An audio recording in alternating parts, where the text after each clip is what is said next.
বিসমিল্লাহির রহমানির রহিম। কবি সুনির্মল বসুর ভাষায় বিশ্বজোড়া পাঠশালা মোর সবার আমি ছাত্র, নানানভাবে নতুন জিনিস শিখছি দিবারাত্র। এই দিবারাত্রি মিলে ঢেউয়ের তালে রৌমারি বিলে ডুবে আছে এরকম একাধিক প্রাথমিক বিদ্যালয়।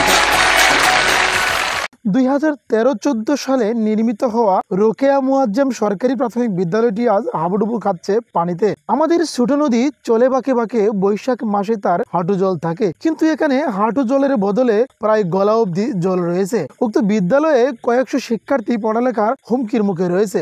লক্ষণীয় বিষয় হচ্ছে বিদ্যালয়টির চারদিকে প্রায় 1 থেকে 2 কিলোমিটারের মধ্যে কোনো লোকালয় নেই। এটি এখন বাচ্চাদের জাম্পিং পুল হিসেবে ব্যবহৃত হচ্ছে। এরকম একটা স্থানে বিদ্যালয় স্থাপন যেমন প্রশ্নের জন্ম দিচ্ছে, ঠিক তেমনি শিক্ষার্থীদের বিকল্প স্থানে লেখাপড়া চালিয়ে নেওয়ার জন্য সংশ্লিষ্ট কর্তৃপক্ষের নিকট জোর দাবি জানাচ্ছি। সবাইকে ধন্যবাদ এতক্ষণ আমাদের সাথে থাকার জন্য।